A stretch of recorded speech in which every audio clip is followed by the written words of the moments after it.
আর ওখানে মনে করেন আমি হয়তো কথাটা বললে দর্শক কিছু মনে করতে পারে, ওখানে নোংরা নোংরা ড্রেস পরা হয় তো, তো আমি ওগুলো দেখে আমার খুব খারাপ লাগতেছে। আমি বলতেছি আমি ভিতরে যাবো না, তোমার যদি দেখা করার দরকার হয় তুমি যাও। ওটা একটা পতিতালয়, আমি তখন জানতে পারলাম যে ওটা একটা পতিতালয়। আমাকে বললো তোমার নির্দেহ ব্যবসা করতে হবে এখানে। মহিলাই সরাসরি বলল, সরাসরি আমাকে বলতেছে ওই মহিলা। আমি বলতেছি কিরকম কথা বলতেছেন, আমি আসছি এটা, আমি জানি এটা একটা হোটেল, এখানে মেয়েরা থাকে, তো দেহ ব্যবসা করবো মানে? আমার নাম মোসাম্মদ সাথী। মোসাম্মদ সাথী, জি এটাই পুরো নাম? হ্যাঁ, এটা আমার পুরো নাম। আচ্ছা, আমি ছোটবেলা থেকেই বলতেছি। আপনার জন্ম জেলা কোথায়? আপনি কোথায় জন্ম? আমার জন্ম জেলা পটুয়াখালীতে। পটুয়াখালীতে, আচ্ছা। আর আমি বড় হয়েছি পটুয়াখালীতে। আর আমার বাবার কাছে তেমন একটা আমার থাকা হয় না, আমি বড় হয়েছি আমার নানা বাড়িতে। আচ্ছা। সেখান থেকে আমি যখন আমার বয়স 2.5 বছর, তখন মানে আমার আব্বু ছিল কিরকম অলস টাইপের, কাজ খুবই কম করতো। কি করতো আপনার বাবা? আমার আব্বু এমনি আমাদের গ্রামের বাড়িতে জমি আসে, জমি চাষবাস করতো, কিন্তু সেগুলো করতো না সে। কয় ভাই বোন ছিলেন আপনারা? আমি একাই, আমার কোনো ভাই বোন নেই। আচ্ছা আচ্ছা, ওকে। তারপর সেখান থেকে আমার আম্মুর যখন বিয়ে, আমার আম্মু আমার মতন অনেক কষ্ট করছে জীবনে। আমার বয়স যখন 2.5 বছর, তখন আমার নানা নানির কাছে আমাকে রেখে আমার আম্মু ঢাকায় আসে চাকরি করার উদ্দেশ্য। আর এতটুকু বড় আমি হয়েছি আমার মায়ের সাপোর্টে। তারপরে আমার নানা বাড়ি থেকে বড় হওয়ার পরে ওখানে লেখাপড়া করতেছি। তখন যখন আমি ক্লাস 5-এ পরীক্ষা দিছি, তখন আমার আম্মু দেশে চলে আসে। আসার পরে আর আমার আব্বু তো কোনো কাজ করতো না, আমার আম্মুই চাকরি বাকরি করতো, আমার লেখাপড়ার খরচ চালাইতো, সংসারের খরচ চালাইতো। তো এভাবে আর কতদিন, এটা মহিলা মানুষ কতদিন পারে এটা সংসার সামলানোর দায়িত্ব? তো সে সারা জীবনের জন্য নিতে পারে না। তো সেখান থেকে আমার আম্মুর একটা অসুখ হইলো, সেটা হচ্ছে আপনার লিভারের টিউমার হলো। আচ্ছা। হওয়ার পরে ওখান থেকে আমার আম্মুকে ডাক্তার বললো যে আপনার রেস্টের প্রয়োজন, এখন থেকে আর চাকরি করা যাবে না, সম্পূর্ণ রেস্টে থাকা দরকার। তখন আমার আম্মু চাকরিটা ক্লোজ করে দিয়ে দেশের বাড়ি চলে গেল। যাওয়ার পরে সেখানে আমার আম্মুর প্রচুর মারতো, আর কাজ তো করতো না, আর আম্মুরে খুব মারতো। এগুলো আপনার নিজ চোখে দেখা? ছোটবেলায়? হ্যাঁ, আমার নিজ চোখে দেখা। তখন কি আপনি স্কুলে পড়তেন নাকি? তখন আমি স্কুলে পড়তাম। কোন ক্লাসে? তখন আমি আমার আম্মু যখন বাড়ি যায় তখন আমি ক্লাস 5-এ পড়ি। ক্লাস 5-এ পড়েন? হ্যাঁ। তখন একদিন হয়েছে কি, তখন আমি যখন ক্লাস 5-এ পড়ি, একদিন রাত্রে আমি পড়তে বসছি। বসার পরে আমার আম্মুর সাথে কি নিয়ে একটা যেন ঝগড়া হয়, সেটা আমি জানি না, আমি তো পড়তেছিলাম। তো হঠাৎ করে আম্মুকে একটা চড় মারে আমার আব্বু, কানের উপরে চড় মারার পরে আমার আম্মুর কান দিয়ে রক্ত বের হয়ে যায়। তখন বৃষ্টি পড়তেছিল, তো আমার আম্মুর কান্না দেখে আমি খুব কান্নাকাটি করতেছিলাম। তখন আমার পাশের বাড়ি থেকে এক আন্টি এসে বলে আমার আব্বুকে যে তুমি কাজ কিছু করো না, তারপরেও আবার বউ বাচ্চাদের ঘরে বসে মারো, তোমাকে এখন পুলিশে দিয়ে দেবো। একথা বলার পরে আমার আব্বু ভয় পায় যায়। ওখান থেকে আমার আব্বু চলে যায়, আমার দাদা বাড়িতে চলে যায়। যাওয়ার পরে সেখান থেকে প্রায় 2-3 বছর কোনো খোঁজ খবর থাকে না। আম্মু অনেক অসুস্থ ছিল, বারবার কল করছে আমি অসুস্থ, তাও আমার আব্বু আসে না। তারপরে 3 বছর কাটে যায়। কাটার পরে আমার আম্মু তাকে ডিভোর্স দিয়ে দেয়। ডিভোর্স দেওয়ার পরে আমার আম্মু এখনো সেরকমই থাকার মানে ইচ্ছা ছিল, কিন্তু থাকতে পারে না শুধু আমার কারণে। ডিভোর্স হয়ে যাওয়ার পরে আমার তো লেখাপড়া কন্টিনিউ চলতেছে। আমি যখন ক্লাস 8-এ পরীক্ষা দেব, তার 1 মাস আগে ওই যে ছেলে আমার যার সাথে বিয়ে হয়েছে, ওর সাথে আমার আম্মুর সাথে, ওর সাথে দেখা না, কিন্তু ওর যে বোনের জামাই, তার সাথে আমার আম্মুর সাথে দেখা হওয়ার পরে সেখান থেকে আমার আম্মুরে উনি প্রথমত আপা বলে ডাকতো, কিন্তু তখন আমাকে দেখে নাই উনি। না দেখার পরে যখন আমাকে উনি দেখলো, তখন আমার আম্মুকে প্রস্তাব দিল যে এরকম আমার একটা শালা আছে, তা আমি তার জন্য আপনার মেয়েটাকে নিতে চাই। তা আমার আম্মু বলতেছে কি, আমার একটা মেয়ে, অত দূরে আমি বিয়ে দেবো না। আমার বলতেছে যে ছেলেটা যদি সংসারে থাকে তাহলে আমি হয়তো ভাইবে দেখতে পারি। তখন বললো ঠিক আছে, ছেলেটা সংসারেই থাকবে। তখন আমার আম্মু তাও রাজি না। তারপর আমার আম্মু আমাকে জানাইলাম, বললাম কি দেখো আম্মু, আমার এখনো বয়স একদম কম, আর তুমি এরকম চিন্তা ভাবনা কেন নিতেছো? এখন তো বিয়ে করা সম্ভব না আম্মু, আমি এসেছি পরীক্ষাটা দিয়েই, তারপরে তোমরা কিছু একটা করো, এত তাড়াতাড়ি কেন এসব বলতেছো? তখন আমার আম্মু মোটামুটি রাজি ছিল না। তারপরে হঠাৎ করে আমার আম্মুর কি হয়ে গেল আমি নিজেও জানি না। তারপরে আমার আব্বুর সাথে কথা হয়। তারপরে মানে আমার ছোটবেলা থেকে ইচ্ছা, আমি তো মাদ্রাসা লাইনে পড়ছি, মানে হাফিজি পড়ার ইচ্ছা ছিল আমার, আর আমার আম্মুরও ছিল। আর আম্মু চেয়েছিল যে আমার যদি একটা ছেলে হইতো আমি হাফিজি পড়াবো, কিন্তু যেহেতু মেয়ে সেটা তো আর সম্ভব না। তারপরেও আমি এটি পরীক্ষার পরে আমার আব্বুর সাথে কথা বলছি যে, আব্বু আমি হাফিজি মাদ্রাসায় ভর্তি হবো, ক্ষেত্রে তুমি যদি একটু হেল্প করো ভালো হয়, আম্মু তো একা পারতেছে না। তারপরে বলতেছি কি, আমার মেয়েকে যদি আমার পড়ানোর দরকার হয়, আমার মেয়ে আমার কাছে আসবে, আমি দূরে বসে আমার মেয়ের পড়ার খরচ আমি দেবো না। এটা আপনার বাবা বলেছে? হ্যাঁ, এটা আমার বাবা বলে। তারপর আমি আম্মুকে বললাম, দেখো আম্মু, তোমার কষ্ট হবে আমি জানি, তারপরও তোমার সন্তানের সুখের জন্য তোমার এটা মাইনে নেওয়া লাগবে। আমি তোমার কাছে থাকতে পারবো না, আমি আব্বুর কাছে চলে যাব। মানে একদম যে ছেড়ে যাবো তা না, মানে লেখাপড়ার উদ্দেশ্যে আমি আব্বুর কাছে যাব। তখন বাবা কি তখন বিয়ে শাদী করেছে? না, আমার আব্বু এখনো বিয়ে শাদী করে নাই। আচ্ছা, তখন বিয়ে শাদী করেন। আচ্ছা, ওকে। তারপর সেখান থেকে আমি আমার আব্বুর কাছে চলে যাই। যাওয়ার পরে আমার দাদি আর আমার ফুপু, তখন আমি আমার দাদির কাছে যাওয়ার পরে আমার দাদি আমাকে স্কুলে ভর্তি করে দেয়। সেখানে আমি এটি পরীক্ষার পরের কথা বলতেছি আমি।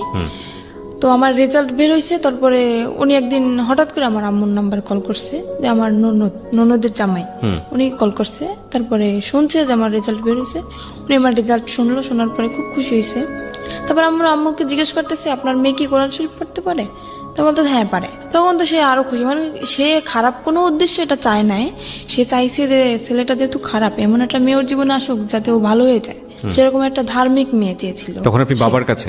হ্যাঁ, তখন আমি বাবার কাছে। কথা হচ্ছে আপনার মায়ের সঙ্গে? হ্যাঁ, কথা হচ্ছে আমার মায়ের সঙ্গে। তখন আমার আম্মু একদিন হঠাৎ করে আমাকে বললো কি, ও আরেকটা কথা, এখানে আমার যে নানার যে ভাই, ছোট ভাই, উনি মারা যায় তখন। আচ্ছা, শুক্রবার দিন উনি মারা যায়। আর তখন আমার স্কুলও বন্ধ, আমি মাদ্রাসা থেকে যাই স্কুলের লাইনে ভর্তি হই, যেহেতু মাদ্রাসায় পড়া হবে না, স্কুলে ভর্তি। সেদিন আমার স্কুল অফ।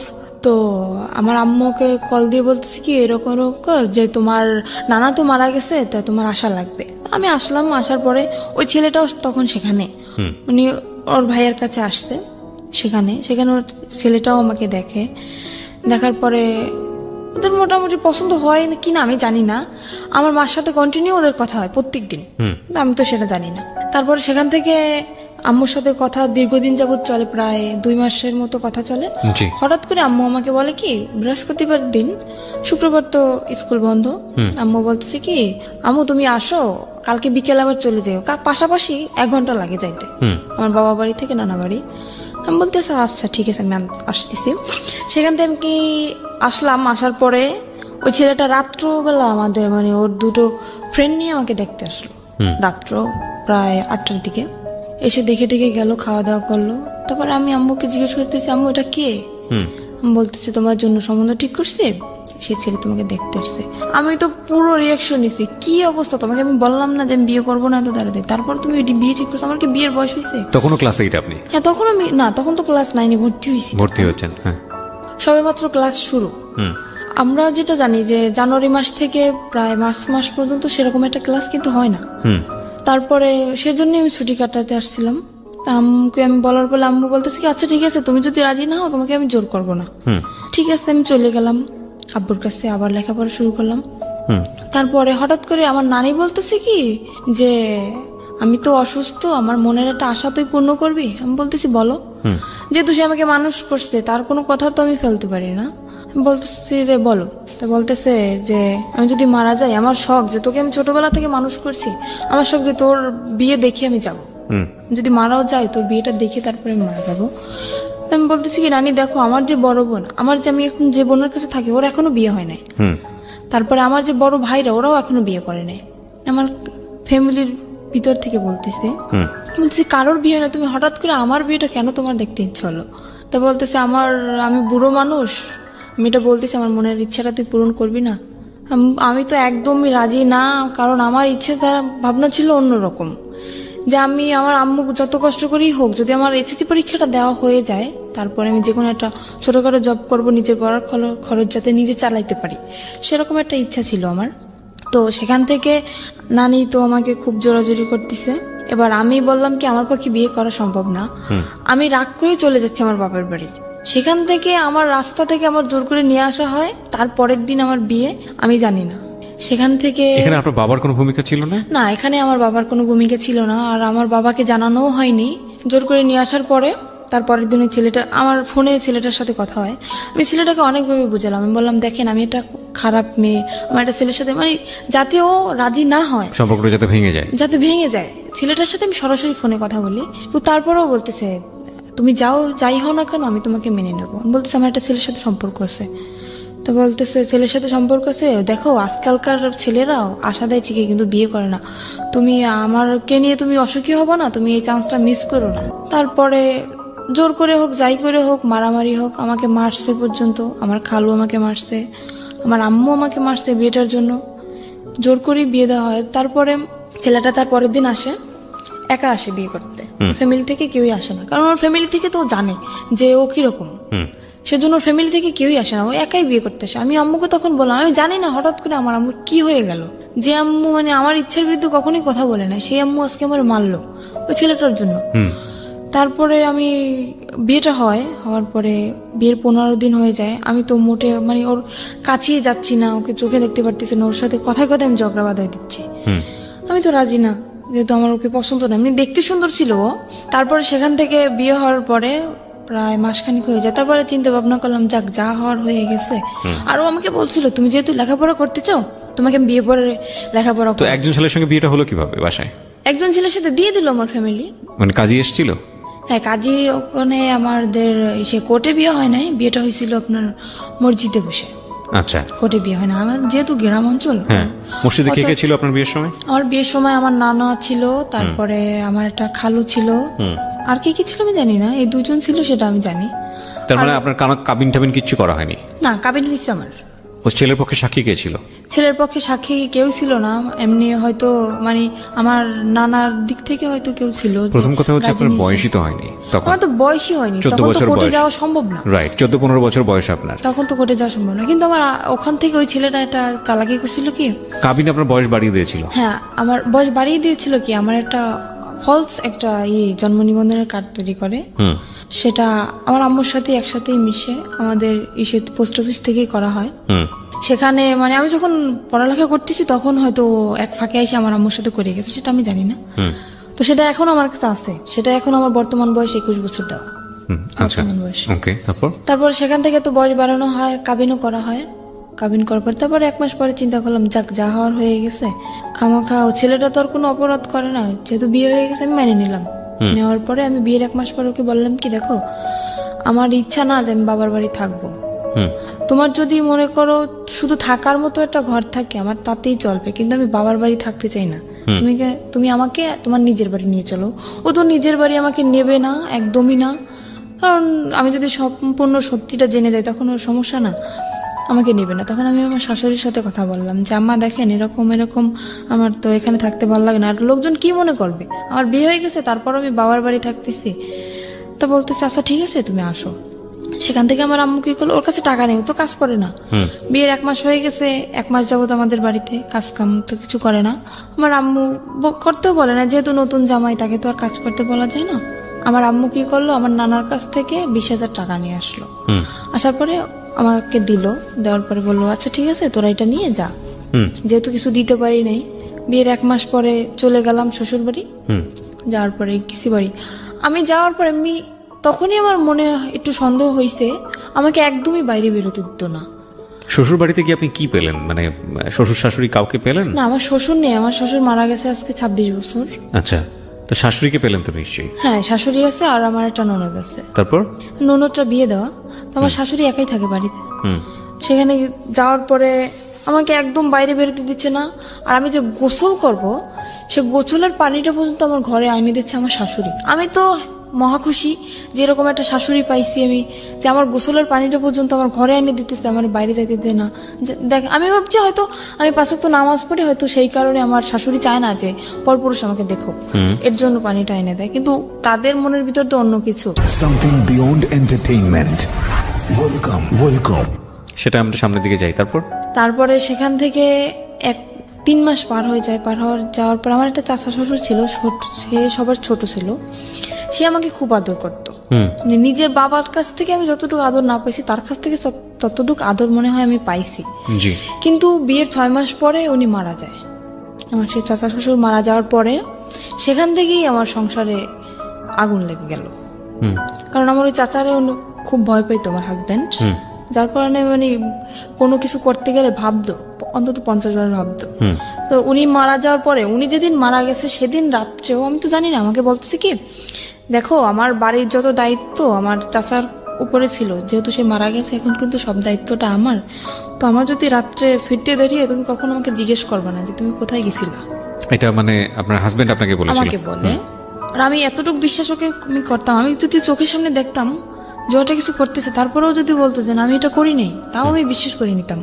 আমি এতটা বিশ্বাস ওকে আমি করতাম। সেখান থেকে ও যেদিন ওর চাচা মারা যায় ওদিন ও সারা রাত্র বাড়ি ফিরলো না। ও তখন জোর আসলে আমি তো জানি না। সকালবেলা বাড়ি ফিরলো, আমি জিজ্ঞেস, ও যেহেতু আমাকে বলছে সন্ধ্যার দিকে যে তুমি আমাকে জিজ্ঞেস করবা না, আমি জিজ্ঞেসও করিনি। আর আমিও খুব কান্নাকাটি করতেছি যে আমাকে এত ভালোবাসতো, সে হঠাৎ করে মারা গেল। তা আমি আর ওকে জিজ্ঞেস করিনি। পরপর 3-4 দিন এরকম ও বাড়ি আসতেছে না। তারপর আমি ওকে জিজ্ঞেস করলাম কি এমন কাজ তোমার সারা রাত্র? আমার চাচা শ্বশুর তো এরকম সারা রাত্র বাড়ি পাহারা দিত না, তুমি তো রাত্র পর্যন্ত কি করো? আমাকে বললো মেয়ে মানুষের মতো থাকো, তোমার এত শক্তি দরকার আছে? বললাম আচ্ছা ঠিক আছে। সে কাজ করতেছে না কিছু না, সারা রাত্র ওরকম জুয়ো খেলে দিনের বেলা এসে ঘুমাইতেছে। এভাবে কি সংসার চলে? আমি বললাম কি দেখো, এখন হয়তো আমি একা আছি, ভবিষ্যতে আমাদের একটা বেবি আসবে, তখন তার তো ভবিষ্যৎ আছে। তোমার জীবন নিয়ে তুমি না ভাবতে পারো, কিন্তু আমার তো লাইফে অনেক কিছু করার বাকি। তুমি আগে বলছো যে লেখাপড়া করাবা, সেটাও করালে না। তারপরে এখন যতক্ষণ আমাদের একটা বাচ্চা কাচ্চা হবে তাকেও কি আমি এরকম মূর্খ বানাবো?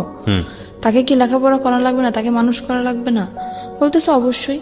সে সেদিন কি করলো, 4টা টাচফোন নিয়ে আসছে। আর ও যদি খেলাধুলো করতো, মানে খুব এক্সপার্ট ছিল খেলাধুলায়, 4টা টাচফোন নিতে আমি জিজ্ঞেস করলাম কি ব্যাপার, তুমি 4টা টাচফোন কোথায় বইছো? তো বলতেছে যে আমার একটা বন্ধু টাকা নেই, আমার কাছে বন্ধক রাখছে। তোমার নিজের কাছে টাকা নেই, তুমি আর একজনের তো বন্ধক রাখছো, আমি বুঝতে পারতেছি না। ও হঠাৎ করে অনেক বাজার নিয়ে আসলো বাসায়। আমি তো অবাক হয়ে গেছি, কি ব্যাপার, কোথায় পেলো এত টাকা? সেখান থেকে আমার মনে একটু সন্দেহ আসলো। তারপরে ওর একটা বন্ধু আছে, ওর কাছে ও ঘুমাই গেছে, ওর ফোন দিয়ে আমি ওর কাছে কল করলাম যে আচ্ছা ও এত রাত্র পর্যন্ত কি করে, আপনি তো সবসময় ওর সাথে থাকেন, সত্যি কথা বলেন তো আমাকে। তো বললো কি ভাবি আমি আপনাকে একটা কথা বলি যে জীবনে স্বামীকে এত বিশ্বাস করবেন না। বলতেছি কেন? তো বলতেছে ও সারা রাত্র কি করে আপনি জানেন? আমি বলতেছি না আমি তো জানি। কে বলছে আপনাকে এটা? ওটা ওর বন্ধু বলতেছে আমাকে। আচ্ছা, ওর বন্ধুকে আপনি আগে থেকেই চিনতেন? হ্যাঁ, ওর বন্ধু অনেকবার আসছে আমাদের বাড়িতে। ওকে, সো বন্ধুই আপনাকে কথাগুলো বলছে? হ্যাঁ, বন্ধু আমাকে কথাগুলো বলতেছে যে ভাবি আমি যে কথাগুলো আপনাকে বলতেছি এটা ওকে বলবেন না, তাহলে কিন্তু ও আমার সাথে ঝগড়া লাগাই দেবে। বললাম যে ঠিক আছে আমি বলবো না, আপনি বলেন। তো বলতেছে ও এরকম সারা রাত্র জুয়ো খেলে বেড়ায় আর মারামারি করে এর সাথে ওর সাথে। আমি তো আপনাকে বলি না, কারণ আপনি যেহেতু নতুন বিয়ে হয়েছে আপনাদের, বললে হয়তো সংসারে সমস্যা হইতে পারে, এর জন্য আমি বলি না। তারপরে একদিন রাত্র এরকম সারা রাত্র আমি কি অসুস্থ, আমার প্রচন্ড মাথা ব্যথা আর জ্বর। আমি ওকে বললাম কি আমাকে কিছু ওষুধ এনে দিয়ে যাও, আমার খুব ক্লান্ত লাগতেছে শরীরটা। ও যে গেল আর আসলো না। তো সেখান থেকে সারা রাত্র অসুস্থ। আর ও কি করতো, যখন বাইরে বের হইতো বাইরে থেকে রুম তালা মেরে রেখে যেত। আমি যখন প্রথম দিন জানার পরে আমি যখন ওর সাথে ঝগড়া লাগানোর পরে ও আমাকে আমার যে গায়ের ওড়না ছিল ওটা খুলে আমার হাত বাঁধে, আমার পাও বাঁধে, বাঁধার পরে আমার মুখটাও বাঁধে, বেঁধে বাইরে থেকে ঘরের দরজাটা বন্ধ করে দিয়ে যায়। তো পরপর 2-3 দিন আমার একটা দেবর আছে, ও আমাকে এসে অনেক ছোট, আমাকে 2-3 দিন ডাকছে, কিন্তু দরজা তো বন্ধ আর আমার মুখও তো বন্ধ। আমি কিভাবে ডাক দেবো? আর আমি কাউকে বলিও নাই, কথাটা আমি কাউকে বলিও নাই, বললে তো মানে ওর মার শুরু হয়ে যাবে, এর জন্য আমি বলি নাই। তারপরে 2-3 দিন ওরকম ডাকছে। একদিন আপনাকে বেঁধে যেত, আসতো কখন? আসতো সকালে। তো আপনি এই সময়টা কি করতেন? ওরকম অবস্থা আমি ঘুমিয়ে যেতাম, আমি কান্না করতে করতে ওরকম অবস্থা আমি ঘুম পড়ে যেতাম। আর সকালবেলা এসেও খুলে দিত। সকালবেলা আসে যখন খুলতো তখন আপনি কিছু বলতেন না? কি বলবো, বললে তো মারতো, হয়তো কিছু বলতাম না। ওরা মাকেও বলতেন না? কাউকে না। আর আমার এমনও কোনো দিন গেছে যে দীর্ঘ 1 সপ্তাহ আমি না খেয়ে থাকছি, তাও আমি আম্মুকে কখনো বলি নাই। আচ্ছা, আমরা একটু ধারাবাহিকভাবে সামনে দেখেছি, তারপরে কি হলো?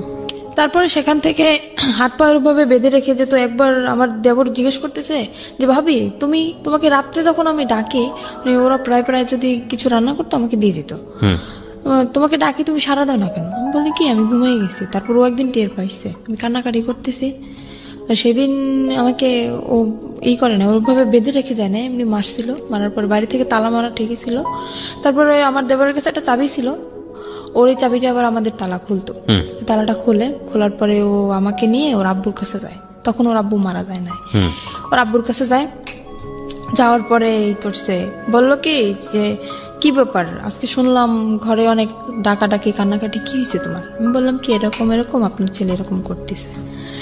বলার পরে সে আমাকে বলল কি, মানে আমি কিন্তু আর একটা চাচার কথা বলতেছি এখানে, আমার যে বড় চাচা ওনার কথা বলতেছি।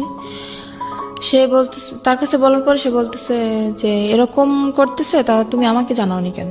বলতেছে এমনিতেই জানাইনি, চাই না, আমি নিজেই শাসন করতে চাই ওকে, দেখি কি হয়, তারপরে যদি না শুনে তখন আপনাদেরকে আমি জানাবো। সেরকম চিন্তা নিয়েছিলাম আমি। তারপরের দিন আমার চাচা, ওর যে চাচা, আমি ওকে চাচা বলে ডাকতাম, ওকে ডেকে নিয়ে জিজ্ঞেস করে কিরে তুই এরকম করতেছিস কেন? ওখান থেকে ওকে পেয়ে গেছে। কেন আমি বললাম, আমি তো নিজের ইচ্ছায় বলি নাই, সে আমাকে ডেকে নিয়ে গেছে, তারপরে আমি বলছি। না, ওর চাচা তো মারা গিয়েছে, আপনি একটু আগে যেটা বললেন। না, ওর বড় চাচার কথা বলতেছি আমি, ওটা তো ওর ছোট চাচা ছিল। ওকে। সেখানে ওকে কেন আমি বললাম, আমার সেই চাচা শ্বশুরকে কেন আমি বললাম, ও সেখান থেকে তারপর আমার চাচা শ্বশুর বলল যে এখন ওকে ঘরে নিয়ে যাবে, ওর গায়ে যদি নেক্সট টাইম কখনো একটা ফুলের টোকাও পড়ে তাহলে তোকে বাড়ি থেকে বের করে দেবো। আমার চাচা শ্বশুর এটা বললো। সে ডাইরেক্ট তার সামনে বলে আসতেছে ওকে আমি এখন মারবো, যদি কিছু করতে পারেন করেন। আমাকে এই বলে হাত ধরে টেনে রুমের ভিতরে নিয়ে যেয়ে আমাকে আবারও মারে। কেন আমি বললাম। তারপরে সেখান থেকে আমার চাচা শ্বশুর বললো বাড়ি বসে এরকম করবা, পরের মেয়ে যদি কিছু একটা হয়ে যায় তখন আমরা মামলা খাবো, এটা হবে না, বাড়ি থেকে বের হয়ে যাও, দুজনই বের হয়ে যাও। ঠিক আছে, বের হয়ে চলে আসলাম। আর আমারও ইচ্ছা ছিল যে মানে বাড়ি থেকে আমি বের হয়ে চলে আসবো, যেহেতু যদি বন্ধু বান্ধবের সাথে থাকে তাহলে আরো বেশি খারাপ হয়ে যাবে, এখান থাকলে আমি ওকে ভালো বানাতে পারবো না। আমি চলে আসি, আমার বাবার বাড়ি চলে আসি। আসার পরে আমার আম্মু সব ওই নিজের মুখেই বলছে সবকিছু যে এরকম এরকম হয়েছে। বাড়ি থেকে বের হয়ে কোথায় আসেন? আমার বাবার বাড়ি আসছি। বাবার বাড়িতে? হ্যাঁ। সেখান থেকে যখন আমার আম্মু সবকিছু জানতে পারে এরকম এরকম, তখন আমার আম্মু বলতেছে এরকম একটা কাজ করলাম, আমার একটা মাত্র মেয়ে, আমি কি করলাম এটা? তখন আমার আম্মু বললো যে মানে আমাকে ওখান থেকে ডিভোর্স করাবে। আমি বললাম আম্মু দেখো, বিয়েটা কিন্তু তোমাদের ইচ্ছে হয়েছিল, আমার ইচ্ছে হয় নাই, কিন্তু আমি এটা পারবো না যে তোমাদের ইচ্ছে মতো সবকিছু করবো, এটা হবে না। তোমাদের ইচ্ছে মতো বিয়ে করছি, আবার তোমাদের ইচ্ছে মতো ডিভোর্স করবো, এরপরে আমার আবার বিয়ে হবে, সে তো এর থেকেও খারাপ হতে পারে। তখন আমি কি করবো আম্মু? তখন আপনার লেখাপড়া কি বন্ধ? হ্যাঁ, লেখাপড়া বন্ধ। ওকে। তারপরে সেখান থেকে আমার আম্মু তো আমাকে ওখানে দেবেই না, একদম ডিভোর্স করাই দেবে। ওকে বলতেছে তুমি চলে যাও। ও চলে আসে, আসার পরে সেখান থেকে ওকে বলার পরে ও চলে আসে। না, আমি তো খুব কানাকাটি করতেছি, যেহেতু আমার অল্প বয়সে বিয়ে হয়েছে, তারপর আমার প্রথম স্বামী, এমনিতেই তো আমার তখন আবেগী বয়স, তখন তো মনে করেন একটা ছেলে যদি পাশে থাকে তখন আবেগে এমনিতেই ভালোবাসা এসে যায় তার প্রতি। তো আমি মানে খুব লাভ করতাম ওকে আমি। তারপরে আমি খুব কান্নাকাটি করতেছি, খাচ্ছি না, কিছু না। আমার আম্মু বলতে দেখ এরকম যদি করিস তাহলে তো তোর নিজের শরীর তো থাকবে না, তুই তো মারা যাবি, এরকম কেন করতেছিস? আমি বলছি আম্মু তুমি যদি সত্যি আমাকে চাও বাঁচাইতে তাহলে আমাকে ওর কাছে দিয়ে আসো। বলতেছে এটা আমি কখনোই পারবো না, আমি একবার তোমার জীবন নষ্ট করছি কিন্তু দ্বিতীয়বার আবার আমি তোমার জীবনটা নষ্ট করতে পারবো না। সেখান থেকে আমি কি করলাম, আমার আম্মুর ইসের জন্য, ডাক্তার দেখানোর জন্য আমার আম্মু কিছু টাকা নিয়ে আসে আমার নানার কাছ থেকে। আমি সেই টাকাটা মানে নর্মালি যেটা বলি চুরি বলতে পারি, চুরি করে আমি আমার কাছে নিয়ে আসি। আসার পরে রাত্র 8টার সময় আমি বাসার থেকে বের হয়ে যাই, বের হয়ে আমি পালাই ওর কাছে চলে আসি। ও কোথায় ছিল তখন? ও তখন ঢাকায় ছিল। ঢাকায় ও কি করছিল? ও ঢাকায় কিছু করতেছিল না, ঢাকায় ওটা মামা আছে। মানে ও চাচ্ছিল আপনি পালিয়ে চলে আসেন ওখান থেকে? হ্যাঁ, ও চাচ্ছিল সেটাই। আর ওর সাথে আমার কথা হইতো, রেগুলারলি কথা হইতো। যখন সবাই ঘুমিয়ে যেত তখন আমি রাত্রেবেলা ওকে ফোন করতাম, ওর সাথে আমার কথা হইতো। তো ওর সাথে আপনার বয়সের ডিফারেন্স কত ছিল? ওর সাথে আমার সাথে তখন ওর বিয়ে হয়েছিল, তখন ওর বয়স ছিল 21 বছর।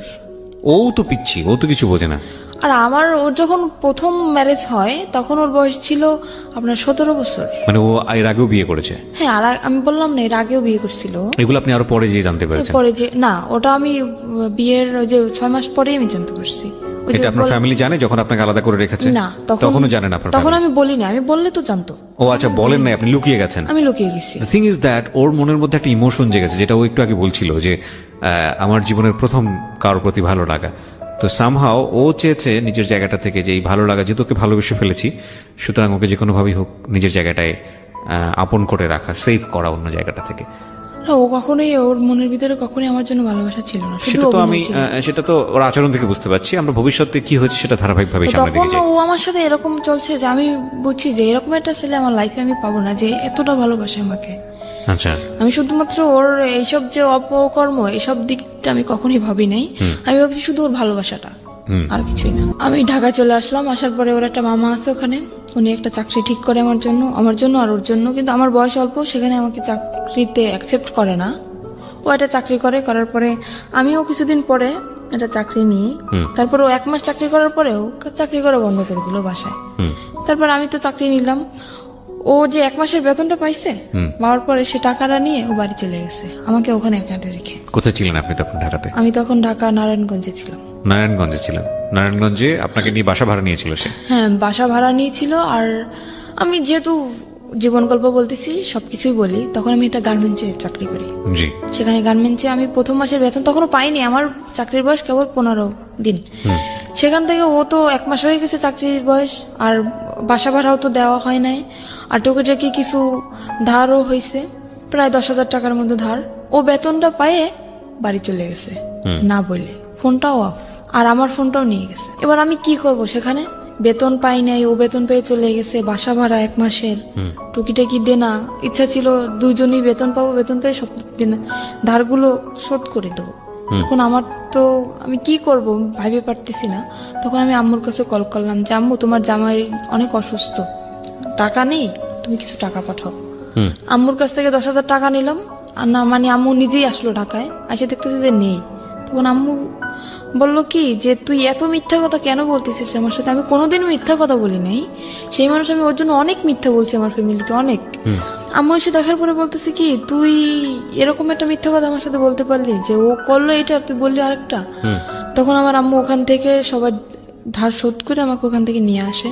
নিয়ে আসার পরে বাড়ি আমাকে আটকায় দেয়, একদম ফুল আটকায় দেয়। আমার পাশে মনে করেন বডিগার্ড হিসেবে প্রত্যেক সময় 3-4 জন লোক আছে, কেউ না কেউ আছে আমার পাশে, আমাকে বডিগার্ড হিসেবে পাহারা দিচ্ছে তারা। তখন আমি কিভাবে যাব? আমার তো কি কষ্ট হচ্ছে সেটা তো আমি বুঝতেছি, যে আমার বুকের ভিতরটা কিরকম ফিল হচ্ছে। তো সেখান থেকে আমাকে আটকানো তো হইলই, প্লাস আমাকে জোর করে ডিভোর্স করানো হবে। কাজী আমার বাসায় চলে আসছে। ওকে। আমি বললাম কি, আপনি কি মামলা খাইতে চান? আমি কাজীকে বললাম, আপনি কি মামলা খাইতে চান? বলতেছে কেন? বলছে আমি ডিভোর্স করবো না, আপনি জোর করে ডিভোর্স করেছেন, আমি কিন্তু আপনার নামে মামলা করে দেবো। তো কাজী ভয় পেয়ে গেছে, কাজী বলতেছে আমি ডিভোর্স করাতে পারবো না। কাজী চলে গেল, যাওয়ার পর সেখান থেকে আমি আবারও পালায় চলে গেলাম। আমি পালালাম কখন? তখন ফজরের আজান দিছে। ফজরের আজানের সময় আমি বাসা থেকে বের হয়ে গেছি। আমি নামাজ পড়ার দিয়ে আমি উজু করতে বেরিয়েছি, সেখান থেকে আমি বের হয়ে গেছি। বের হয়ে আমার শহরে যাইতে আপনার প্রায় 1 ঘন্টা সময় লাগে, গ্রামের দিকে তো বাড়ি। সেখান থেকে আমি গাড়ি থেকে নেমে ওকে কল করলাম যে আমার কাছে টাকা নেই, তুমি টাকা পাঠাও, আমি আসবো। তো বলতেছে আমার পক্ষে টাকা পাঠানো সম্ভব না। আমি কি করলাম, আমার বিয়ের সময় যে নাকফুল দেওয়া হয়েছিল আমাকে, নাকের ফুল, ওরা আমি বিক্রি করে দিলাম শহরে গিয়ে। বিক্রি করে সেখান থেকে আমার 700 টাকা আসলো। আমি সেই টাকাটা দিয়ে ওর বাড়ি চলে গেলাম। যাওয়ার পরে সে তো আমাকে মাইনে নিচ্ছে না। কেন তুমি আমার মাইনে নেবে না? বিয়ের 1 বছর পরের কথা বলতেছি আমি। সে আমাকে মানবে না। তুই কি অন্যায় করছি আমি, তুমি কেন আমাকে মানবা না? আমি কি অন্য কারোর সাথে রিলেশন করছি বা কারোর সাথে ভেগে গেছি, তারপরে 6 মাস পরে তোমার সাথে আসছি, কেন তুমি আমাকে এরকম করতেছো আমার সাথে? সে বলতেছে ঠিক আছে, একটা শর্তে আমি তোমাকে রাখতে পারি, আমি কোনো কাজ করতে পারবো না, তুমি আমাকে চাকরি করে খাওয়াবা। ঠিক আছে। তো সেখান থেকে আমি যশোরে চলে গেলাম, সেখানে আমার একটা ফুফু শাশুড়ি আছে। যশোরে কি Something beyond entertainment. Welcome. ওকে সাথে নিয়ে গেলেন? হ্যাঁ, ও আমাকে নিয়ে গেছে আমার ফুফু শাশুড়ির কাছে। ওকে। আর ওনার মেয়ের নিজস্ব পার্লারের আছে, বিজনেস আছে। সেখানে আমাকে 3 মাস ট্রেনিং করানোর পরে আমি মোটামুটি কাজ সবকিছুই শিখি। শেখার পরে ওখানে আমার চাকরিও হয়ে যায়। তখন আমার বেতন ছিল 16,000 টাকা। আর আমি বেতনের যত টাকা পাইতাম, বেতন পাওয়ার সাথে মানে ও আমার সাথে থাকতো না, কিন্তু যেদিন আমি বেতন পাইতাম ওদিন চলে আসতো, সব টাকা নিয়ে যেত, হাত খরচের টাকা রেখে সব টাকা নিয়ে যেত। নিয়ে ও বলতো কি যে আমাদের বাড়ি তো এমনি ও বলতেছে যে আমার 2তলা বিল্ডিং করার ইচ্ছা, তো এই টাকাটা নিয়ে আমি ব্যাংকে রাখতেছি। আসলে কোনো কিছুই করতো না, ও টাকাগুলো শুধু ফাও নষ্ট করতো। আর মেয়েদের সাথে মনে করেন আসার পরে ও ফোন অফ করে রাখতো, ফোনের উপরে ফোন আসতেই থাকতো মেয়েদের ফোন। তারপরে সেখান থেকে টাকা নিয়ে গেল। 2-3 মাস এরকম চাকরি করার পরে এরকম টাকা নিয়েই যাচ্ছে। আমি বলতেছি কি আমি বাড়ি যাব, তুমি কোথায় টাকা রাখতেছো আমি এটা দেখবো। সে আমাকে বাড়ি নিবে না। তখন একটা মেয়ের সাথে ওর রিলেশন চলতেছে। সেই মেয়েটাই মানে জানতো যে ওর বউ আছে, তারপরে আমার বাড়ি কোথায় সবকিছুই জানতো। তারপরেও মেয়েটা ওর সাথে রিলেশন চলতেছে। আর সে মেয়েটারও আগে বিয়ে হয়েছিল, যেরকম ও ছিল সেরকম সে মেয়েটা ছিল। দুজনই একরকম। ওর সাথে রিলেশন ছিল, তারপরে রিলেশন চলতেছে সেটা আমি জানি না। তারপরে একদিন ওই মেয়েটাকে নিয়ে আমি তো অফিসে, আমার ফুপু শাশুড়ির বাসায়ও আসে। আর আমার যে দুপুরের লাঞ্চ, আমার ওই যে বাসায় যে কাজের বুয়া উনি নিয়ে যেত, আমি বাসায় আসতাম না দুপুরে, উনি নিয়ে যেত। তো দুপুরের সময় ও যখন আসে আমাকে ওই কাজের বুয়া বলে কি যে, আমি ওকে খালা বলে ডাকতাম, তো বলতেছে, উনি আমাকে একদম মেয়ের মতোই দেখতো, তো বলতেছে আম্মু তোকে একটা কথা বলবো, তুই কাউকে বলবি না আর আমার নামটাও বলবি না। আমি বলতে আচ্ছা ঠিক আছে বলবো না। কি আমি বুঝতে পারিনি যে এই কথাটা বলবে। আমি ভাবছি হয়তো আমার ফুপু শাশুড়ি একটু মানে রাগী মানুষ, তো অনেক সময় মানে গালাগালি করে, আমি ভাবছি সেরকম কিছুটা বলবে। তো বলতেছে আচ্ছা আপনি বলেন, আমি কাউকে বলবো না। তো বলতেছে কি যে জামাই এটা মেয়েকে নিয়ে এরকম এরকম বাসায় আসছে, মেয়েটাকে তুই চিনিস? তো আমি ভাবছি হয়তো আমার ননদ হইতে পারে। আমি বলছি দেখতে কেমন? তো উদাহরণ দেওয়ার পরে আমি দেখছি যে না, আমার ননদ তো এরকম না। তখন আমি বললাম কি আচ্ছা ঠিক আছে আমি বাসায় যেয়ে দেখবো, বাসায় যেহেতু আসছে আমি বাসায় যেয়ে দেখবো। তা বলতেছে নর্মালি যদি তোর ননদ হইতো তাহলে তো এরকম বসার কথা না। সে মেয়েটা ওর পাশে যে বসতেছে, ওর হাতে হাত রাখতেছে, হেসে হেসে কথা বলতেছে, একসাথে সেলফি তুলতেছে। আমি বলতেছি আচ্ছা আমি বাসায় যেয়ে দেখবো, তুমি বাসায় যাও। তারপরে আমি 5টার সময় ছুটি নিয়ে আমি ওখান থেকে যাই। তারপরে বাসায় যে ওদেরকে আমি পাই না, ওরা ওখান থেকে চলে যায়। চলে যাওয়ার পরে আমি সেদিন তো পাই না। তারপর আমি কান্না করতেছি। তখন আমার মনের ভিতর কিরকম একটা সন্দেহ জাগছে যে হঠাৎ করে আমার সাথে দেখা না করে চলে গেল, কোন মেয়েকে নিয়ে আসলো। আমি খুব কান্নাকাটি করতেছি আর আমার চোখ একদম ফুলে গেছে কান্না করতে করতে। তখন আমার ফুপু শাশুড়ি বুঝতে পারছে যে হয়তো কিছুটা হয়েছে, আমাকে ডাকলো। ডাকার পর উনি আমাকে পারুল বলে ডাকতো, কারণ ওনার একটা মেয়ে ছিল, ওনার মেয়েটা রোড অ্যাক্সিডেন্টে মারা যায়, সেজন্য আমাকে নিজের মেয়েই মনে করতো। তো ওনার মেয়েটার নাম ছিল পারুল, আমাকে পারুল বলে ডাকতো উনি। তো বলছে পারুল তোর কি হয়েছে? আমি বলছি কিছুই হয় নাই। তো বলতেছে কান্নাকাটি কেন করতেছিস? আমি বলতেছি কি আপনি সবকিছুই জানেন তাও নাটক কেন করতেছেন? তো বলতেছে কেন, আমি কি করছি, কিসের নাটক করলাম? আমি বললাম আপনার বাসায় যেটা মেয়েকে নিয়ে আসছিল সে মেয়েটা কে? আমার ফুপু সবকিছু জানে, আর ওই যে জিনিসটা ওটাই আমার ফুপু শাশুড়ির হাত ছিল। তারপরে প্রথম বুঝতে পারিনি, তারপরে মানে নিজের ভিতর থেকে চিন্তা ভাবনা করে দেখলাম যে সে যেহেতু জানবে না তাহলে এরকম একটা কাণ্ড কিভাবে ঘটলো। তার বাসায় মেয়েটাকে নিয়ে আসলো, ওর ইচ্ছা ছিল যে আমাকে প্রথমত দেওয়ার ইচ্ছা ছিল না, ওখানে যেখানে আমাকে বিক্রি করা হয়েছে দেওয়ার ইচ্ছা ছিল না। ওর ইচ্ছা ছিল যে মানে ওই মেয়েটাকে ও দেবে ওখানে। তো ওই মেয়েটা রাজি হয় না। মেয়েটা বললো কি ওকে একটা শর্ত দিল যে আমি যাইতে পারি ওই জায়গায়, তুমি যদি আমাকে বিয়ে করো তাহলে আমি যাবো। তারপরে সেখানে ওই মেয়েটাকে নকল রেজিস্ট্রি করে ও বিয়ে করে। এবার সেখান থেকে ওই মেয়েটাকে নকল রেজিস্ট্রি করে বিয়ে করে। বিয়ে করার পরে আমি যখন জানতে পারি ওর সাথে বিয়ে হয়ে গেছে, তখন আমি ওখান থেকে বাড়ি চলে যাই। বাড়ি চলে যাওয়ার পরে দেখতেছি ওরা দুজনই বাড়ি। জিজ্ঞেস করলাম কি ব্যাপারে, মেয়েটা কে? আমাকে সেখান থেকে বাড়ি একদম ঢুকতেই দিল না, মানে রুমের ভিতরে ঢুকতেই দিল না। মেয়েটা তো রুমের ভিতরে, ও তো জানে যে বউ আছে। বাড়ি মানে আপনার শ্বশুর বাড়ি? হ্যাঁ আমার শ্বশুর বাড়ি। ও তো কোনো অ্যাকশন নিচ্ছে না, কিন্তু আমি তো পুরো একদম মনে করেন একটা মেয়ের কখনোই চাইবে না যে তার স্বামীর লাইফে অন্যটা মেয়ে আসুক। আমি তো অনেক রাগারাগি করতেছি, চিল্লাপাল্লা করতেছি। ও সেখান থেকে আমাকে নিয়ে গেল একটা হোটেলে। তারপরে সে হোটেলটা আমার একটা আত্মীয়র, সেই হোটেলে নিয়ে যেয়ে আমাকে বললো দেখো এরকম এরকম একটা মেয়েকে ওকে আমি বিয়ে করিনি, ওর সাথে আমার নকল রেজিস্ট্রি, ওর সাথে আমার ঘর সংসার করার ইচ্ছা না, ওকে আমি ছেড়ে দেবো। বলি কেন তুমি এরকম করলা? তুমি তো আমার সাথে এরকম করতে পারবা, কেন করলো? মেয়েটা জীবনটা কেন তুমি নষ্ট করলা? তা বলতেছে ওর বাবা মার অনেক টাকা পয়সা আছে, তো মানে আমাকে লোভ দেখাচ্ছে, ও টাকার লোভ দেখাচ্ছে। ওর বাবা মার অনেক টাকা পয়সা আছে, কিছু টাকা পয়সা নিয়ে আমি ওকে ছেড়ে দেবো। আমি বলতেছি এটা কখনোই হবে না। আমি একটা যেরকম আমার মনে যেরকম কষ্ট হয় আমার স্বামীর জীবনে অন্য কেউ আসলে ঠিক ওরও সেরকম কষ্ট, আমি এটা মানবো না। তারপরে সেখানে ওই মেয়ের যে নানি, ওই মেয়েটার নানি কল করছে ফোনে। আমি ফোনটা রিসিভ করি। আমি বললাম কি মেয়ে যে বিয়ে দিছেন জানেন যে ছেলে কি করে? বলতেছে হ্যাঁ জানি। ছেলে কি করে? বলতেছে ছেলে তো রোলার মেশিন চালায়। বলতেছি সম্পূর্ণ ভুল, ও কোনো কাজ করে না। বলতেছে তুমি কি বলতেছো? আমি বলতেছি আমি ওর বউ। বউ মানি? কিন্তু বউ মানে আপনি জানেন না যে ওর আগে আরো একটা বউ আছে? তো বলতেছে না তো, ও তো বলছে যে আমি আগে বিয়ে করছিলাম, তার সাথে ডিভোর্স হয়ে গেছে। ডিভোর্স হয়ে গেছে তাহলে ও আমার সাথে কেন এখন? তারপরে বললো কি আচ্ছা এই করছে, আমরা থানায় মামলা করব, তুমি থানায় আসো। আমি বলতেছি মামলা করার দরকার হলে আপনারা করেন, ভুল আপনারা করছেন, মামলাটা আপনারাই করবেন, আমি করব না। আপনারা কি করবেন আপনারা নিজেরা ডিসিশন নেন, এর ব্যাপারে আমি কিছু বলবো না আপনাদের। তো ওরা, আমি তো সেখান থেকে আমাকে বললো কি তুমি যেখানে আছো সেখানে যাও, ও মেয়েটাকে আমি কিছুদিনের ভিতরে ছেড়ে দিয়ে আমি তোমার কাছে আসতেছি। আপনি তখন যশোরে? আমি তখন যশোরে না, তখন আমাকে খুলনা একটা হোটেলে নিয়ে যায়। খুলনায়, যশোর খুলনা তো পাশাপাশি জেলা।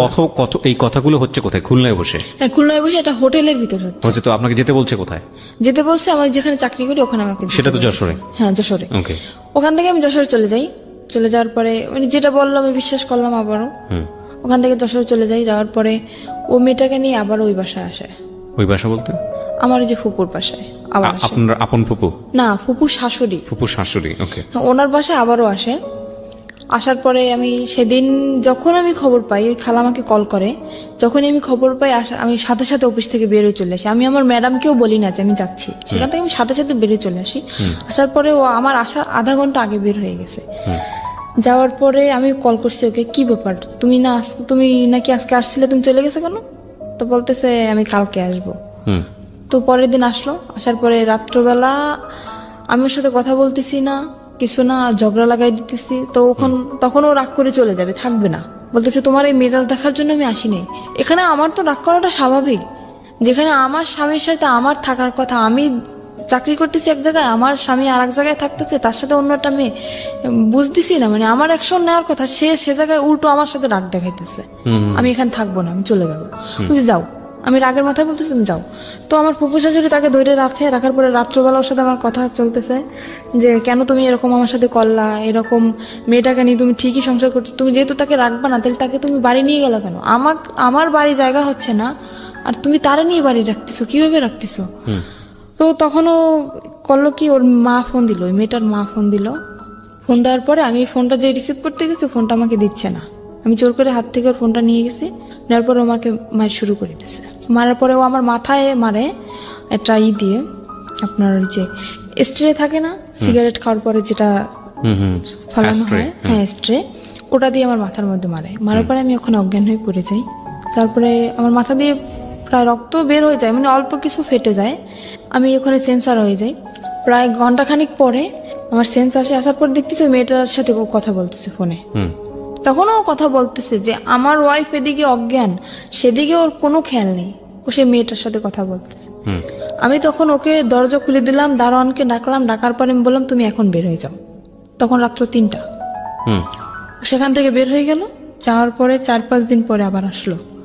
আসার পরে আমাকে বলতেছে কি যে, আমাকে শারমিন বলে ডাকে, শারমিন আমি যা করছি আসলে আমার আসলে অন্যায় হয়েছে। তো ও ওখান থেকে মানে ওই মেয়েটা যাবে না। আমাকে বললো কি তোমাকে নিয়ে আমি এক জায়গায় বেড়াতে যাব। আমি ওকে আবারও কিন্তু ক্ষমা করে দিলাম, এত অন্যায় করার পরেও। মানে আপনি মেনে নিলেন যে ওই বউ থাকা অবস্থায় আপনি থাকবেন না? তাহলে অবশ্যই মেয়েটা নেই। মেয়েটা কোথায় গেছে? চলে গেছে। ও মেয়েটা চলে গেছে। তারপরে ও বলছে যে মেয়েটা চলে গেছে, আসলে যায় না, মেয়েটা ওর বাড়িতে। ওকে। তারপরে আমাকে বলো তোমাকে নিয়ে আমি এক জায়গায় বেড়াতে যাব। বলছে আচ্ছা ঠিক আছে চলো। তা বলতেছে কালকে তুমি ছুটি নেবা। বলছে আচ্ছা। তারপরে আমি আমার ফুফু শাশুড়ির কাছ থেকে কিছু টাকা নিলাম। নেওয়ার পরে ও আমাকে নিয়ে, মানে আমার লাইফে ফার্স্ট আমি ওই জায়গাটা যখন দেখি, আমাকে একটা জায়গায় নিয়ে যায়, সেখানে সব মেয়েরা। সেখান থেকে আমি দেখার পরে আমি বলতেছি কি ব্যাপার, তুমি আমাকে কোথায় নিয়ে আসছো? তা বলতেছে কি এটা একটা হোটেল মেয়েদের, এখানে শুধু মেয়েরাই থাকে, এখানে কোনো ছেলেরা থাকে না। আমি বলতেছি ছেলেরা থাকে না তো তুমি ঢুকলা কিভাবে এখানে? তা বলতেছে তুমি বুঝবো না, এখানে একটা মেয়ের সাথে আমার সাথে এটা কথা হয়েছে, একটা মেয়ের সাথে আমার সাথে বন্ধুত্ব, ওর সাথে আমি দেখা করতে আসছি এখানে। বলতে দেখা করতে আসছো তো আমাকে নিয়ে আসছো কেন? তা বলতেছে তুমি চলো, তোমাকে দেখতে চাইছে। বলতে আচ্ছা ঠিক আছে চলো। আর ওখানে মনে করেন আমি হয়তো কথাটা বললে দর্শক কিছু মনে করতে পারে, ওখানে নোংরা নোংরা ড্রেস পরা হয়। তো আমি ওগুলো দেখে আমার খুব খারাপ লাগতেছে। আমি বলতেছি আমি ভিতরে যাবো না, তোমার যদি দেখা করার দরকার হয় তুমি যাও, আমি এখানে নিচে দাঁড়াইতেছি, তুমি যেই দেখা করে চলে আসো। তো বলতেছে না তোমার যাওয়াই লাগবে। আমাকে নিয়ে দোতলায় গেল, ওরা দোতলা সিস্টেম, দোতলায় গেল। যাওয়ার পর একটা রুমের ভিতরে ঢুকানো হলো। ও রুমটা ভিতর থেকে বন্ধ করে দিল। কে বন্ধ করলো? আমার হাজবেন্ড ভিতর থেকে বন্ধ করে দিল, আমার সাথেই ও ভিতর থেকে বন্ধ করে দিল। সেখানে ও কিছুক্ষণ কথাবার্তা আমার সাথে বলার পরে বলতেছে তুমি এখানে বসো, ও তো আবার সিগারেট খায়। তো বলতেছে তুমি এখানে বসো, আমি একটু সিগারেট খেয়ে আসি, নিচের থেকে নিয়ে আসি, এটা বলতে চলে গেল। ঘন্টার পর আমার ফোনটা নিয়ে গেছে যাতে আমি কারোর সাথে যোগাযোগ করতে না পারি। ঘন্টার পর ঘন্টা কাটে গেল, তার কোনো খবর নাই, কি ব্যাপার। তারপর আমি ওখানে একটা খাট ছিল, শুধু খাটই ছিল রুমের ভিতর, শুধু খাট, আর কিছু ছিল না তখন। তারপর আমি ওখানে ঘুমিয়ে যাই। ঘুমানোর পরে রাত্র তখন আমি রাত্রে খাইও না, আর রাত্রে আমার রুমে কেউ আসেও না ওখানে। তারপর সকাল হয়ে যায়, সকাল হওয়ার পর আমি বুঝতে পারিনি যে সকাল হয়েছে। আমি ঘুমাই যাওয়ার পরে এবার সকালবেলা একটা মেয়ে আসলো, আমার জন্য নাস্তা নিয়ে আসছে। আমি বলতেছি কি, আচ্ছা আমার হাজবেন্ড কোথায় বলতে পারেন? বলতেছে আপনার হাজবেন্ড কে? আমি বলতেছি আমার হাজবেন্ড কে মানে আমার সাথে যে আসছে উনি আমার হাজবেন্ড। তো বলতেছে তা তো জানি না, আপনি ম্যাডামের কাছে জিজ্ঞেস করে নেন। তারপরে আমি সকালে নাস্তা করলাম। আমি বলতেছি কি ব্যাপার কিন্তু আমাকে? আপনার হাজবেন্ডের কাছে ফোন ছিল না? হ্যাঁ ওর কাছে তো ফোন ছিল। আপনার কাছে ফোন ছিল না? আমার ফোনটা তো নিয়ে গেল। নিয়ে গেছে? বললাম না যে আমার ফোনটা নিয়ে গেছে যাতে আমি কারোর সাথে যোগাযোগ করতে না পারি। এবার তো আপনি যে কোনো কারোর কাছ থেকে ফোন নিয়ে তোর নম্বরে ফোন দিতে কিভাবে দেবো? আমি তো রুমের ভিতরে আটকানো, আর ওখান থেকে তো আমার কল ওকে করার বাইরে কোনো থেকে চেষ্টা আটকে নেই। দিয়ে গেছে? হ্যাঁ বাইরে থেকে আমাকে তালা মেরে রেখে গেছে। আর আমি প্রায় এক সপ্তাহের মতো। কিন্তু বাইরে থেকে আপনাকে যখন তালা মারলো তখন আপনি বললেন না তুমি আমাকে তালা মারতেছো কেন? না ও সেটা আমি তো বুঝতে পারি নাই যে ও বাইরে থেকে তালাবদ্ধ করে রেখে গেছে। বা এখানে কি কি ফাংশন হবে আপনি আগে থেকে আমি জানতেন? তো জানি না, আমি কিভাবে বুঝবো? আমার মনের ভিতরে যদি সেরকম কোনো সন্দেহ থাকতো তাইলে তো আমি বুঝতে পারতাম যে ও আমাকে আটকে রেখে যাচ্ছে বা আমাকে ছেড়ে এখানে রেখে ও কোথাও চলে যাইতেছে, তাহলে তো আমি ওকে বাধা দিতাম। তো ওটা তো মানে লক সিস্টেম, তো ভিতর থেকে ও করে বাইরে থেকে তালা মেরে রেখে গেছে। ওই লক করে দিয়ে তারপরে উপরে চিকল লাগে তারপর তালা মারছে। কিন্তু আগে যে লক করে তালা মারছে সেটা আমি জানি না। তো বাড়ি থেকেও তালা মারা। তো আমি নাস্তা করার পরে তার 2-3 ঘন্টা পরে একটা মহিলা আসলো, এসে আমাকে বলতেছে, আমার নাম জিজ্ঞেস করলো। তারপরে আমি বলতেছি কি, আমি তাকেও জিজ্ঞেস করতেছি, আমি তো পাগল হয়ে গেছি পুরো, কি ব্যাপার কোথায় গেল? বলতেছে আচ্ছা আমার হাজবেন্ড কোথায়? তা বলতেছে হাজবেন্ডকে কি বাঁচাইতে চাও? আমি বলতেছি কেন? বলতেছে তোমার হাজবেন্ড আমার কাছে আছে। আপনার কাছে আছে তো ভালো কথা। তা বলতেছে আমাকে বললো যে ওটা একটা পতিতালয়। আমি তখন জানতে পারলাম যে ওটা একটা পতিতালয়। আমাকে বললো তোমার দেহ ব্যবসা করতে হবে এখানে। ওই মহিলাই সরাসরি বললো? সরাসরি আমাকে বলতেছে ওই মহিলা। আমি বলতেছি কিরকম কথা বলতেছেন? আমি আসছি এটা, আমি জানি এটা একটা হোটেল, এখানে মেয়েরা থাকে, তো দেহ ব্যবসা করবো মানে? তা বলতেছে তোমার হাজবেন্ড আমার কাছে বন্দি আছে, যদি তোমার হাজবেন্ডকে বাঁচাইতে চাও তখন বাধ্যতামূলক তোমার এটা করতেই হবে। তারপরে উনি এটা ছুরি বের করলো না ব্যাগ থেকে আমার সামনে। ওরা আমার সামনে ধরার পরে বলতেছে যদি তুমি না রাজি হও তাহলে তোমাকেও মেরে ফেলা হবে, তোমার হাজবেন্ডকেও মেরে ফেলা হবে। কিন্তু আমার হাজবেন্ড তো ঠিক ঘুরে বেড়াচ্ছে, আমি তো ওখানে বন্দি। মানে ওকে যেরকম শিখিয়ে দিয়ে গেছে ওই মহিলাকে, আমাকে সেভাবেই বলতেছে। তো আমি ভয় পেয়ে যাই, আর আমি চিন্তা করি আমি মারা যাই কিন্তু আমার হাজবেন্ডের তো আমি খুব ভালোবাসি, আমি ওর মৃত্যুর আমি মেনে নিতে পারবো না। তখন আমি বললাম কি আচ্ছা ঠিক আছে, আমি রাজি হই ওখানে ভয়তে। তো ওটা তো আপনার হয় লাইসেন্স প্রাপ্ত, লাইসেন্স না হলে ওটা হয় না। সেখানে আমাকে থানায় নিয়ে যাওয়া হয় ওখানে। আর আমাকে শিখিয়ে দিছে যে যদি কেউ বলে, জিজ্ঞেস করে তুমি কি ভয়ে ছুটে করতেছো সব, বা কেউ কি তোমার ভয় দেখাইছে বা কিসের জন্য করতেছো, যদি জিজ্ঞেস করে তো সম্পূর্ণ তুমি একটা কথাই বলবা যে আমাকে কেউ জোর করে না, আমার দারিদ্রিক সমস্যার কারণে আমি এসব করতে রাজি হয়েছি। এটা আপনাকে শিখিয়ে দেওয়া হয়? এটা আমাকে শিখিয়ে দেওয়া হয়। তো আমার মনের ভিতরে তো ভয়, যেহেতু আমি যদি একলা থাকতাম তাইলে হয়তো আমি স্যারের সাথে বলতে পারতাম যে স্যার না আমাকে ভয় দেখানো হচ্ছে, কিন্তু আমার হাজবেন্ড ওনাদের কাছে জিম্মায় আছে, ওনাদের কাছে বন্দি, সে ভয়তে আমি বলতেছি না। তো স্যার আমাকে জিজ্ঞেস করলো যে তোমার বয়স তো একদম কম, তো এই কম বয়সে কেন তুমি এসব করতে চাইছো? আমি বলতেছি আমার সমস্যা আছে ফ্যামিলিগত। আমার মানে থানায় গেছেন আপনি? হ্যাঁ থানায় আমি তখন। ওকে। উনি আমাকে সবকিছু জিজ্ঞেস করলো, তারপর আমাকে একটা পেপারে সাইন করানো হয় যাতে আমি পরে কোনো ঝামেলা না করতে পারি। মানে আমি স্বইচ্ছায় এসব করতেছি, আমাকে একটা পেপারে সাইন করানো হয়, আর ওখানে আমার ছবি টবি সবকিছু তুলে রাখা হয়। ফাইন। এখানে একটা কথা আছে, সেটা হচ্ছে আপনার কাছ থেকে কোনো সার্টিফিকেট চাওয়া হয়েছিল, বয়সের কোনো সার্টিফিকেট? হ্যাঁ বলছিল যে তোমার বয়স কত, আমাকে শিখিয়ে দেওয়া হয়েছিল যে তুমি বলবে তোমার বয়সে বর্তমান বয়স 20 বছর। আমি বলছি 20 বছর বয়স। তো উনি সেরকম একটা সার্টিফিকেট বলছিল, সার্টিফিকেট আছে? আমি বলতেছি যে হ্যাঁ সার্টিফিকেট তো আছে, সেটা তো বাসায়। তো উনি আমার কাছে দেখতে চায় না, বলে না যে তোমার সার্টিফিকেট আমাকে দেখাও, সেটা আমাকে বলে না। আমি মুখে বলছি যে আমার বয়স 20 বছর, ওই পর্যন্তই এনাফ। তারপরে সেখান থেকে আমাকে নিয়ে আসা হয়। নিয়ে আসার পরে তার পরের দিন, মানে কথাটা বলতে আমার কিছু একটা সংকোচ বোধ হচ্ছে। আপনি আপনার মতো করে বলেন, কোনো সমস্যা নাই। সেখান থেকে পরের দিন সকালে ঘুম থেকে ওঠার পরে ওয়াশরুম তো ভিতরেই, গোসল করি। গোসল করার পর একটা ছেলে আসে আমার রুমে। তখন আমাকে একটা মেয়ে বলে যায় খবরদার ছেলের সাথে যেন কোনো রকম খারাপ আচরণ না হয়।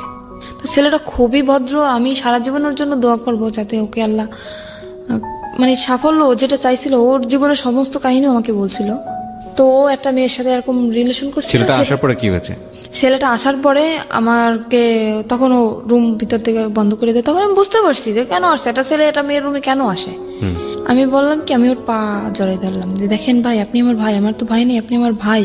এখানে আমি ইচ্ছাকৃত ভাবে আসিনি, এরকম আমার হাজবেন্ডকে আটকে রাখা হয়েছে। আর ওর ওখানে যে যা কিছু হয় ও সবকিছু জানে, যে ওর ভিতরে আসলে কি হয়।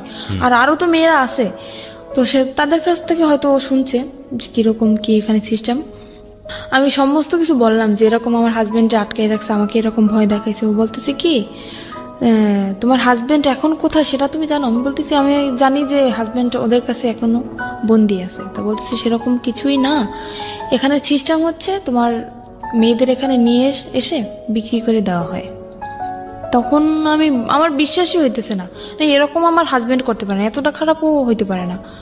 ও তখন বলতেছে কি, আচ্ছা ওর কাছে ফোন ছিল, বলতেছে তোমার হাজবেন্ড যেহেতু বন্ধু তাহলে তো ওর ফোনটা অফ থাকার কথা, তাই না? আমি বলতেছি হ্যাঁ। তো বলতেছে তুমি আমার ফোনটা দিয়ে 1 মিনিট ওকে কল করো। তো আমি বললাম আমি কথা বললে তো আমি বুঝতে পারবো না, তো আপনি কথা বলেন। তো ফোনটা দেওয়ার পরে ওই মেয়েটা ধরছে ওর ফোনটা, মানে যাকে সে বিয়ে করেছে, যাকে সে বিয়ে করছে সেই মেয়েটা ধরছে। ধরার পরে বলতেছে কে, আপনি কে? বলতেছে আপনি কে মানে? আমি তো যার ফোন আমি তার ওয়াইফ। তখন আমি বুঝতে পারলাম যে ছেলেটা যা বলছে সম্পূর্ণ সত্যি। তখন আমি বুঝতে পারলাম। তো আমি বললাম কি যে ভাই দেখেন, আমি যদি আপনার বোন হতাম আপনি কি এটা মেনে নিতে পারতেন? তো বলতেছে না, কখনোই না। বলতেছে আপনার দুটো পায়ে ধরে, আপনি আমাকে কিছু করেন না।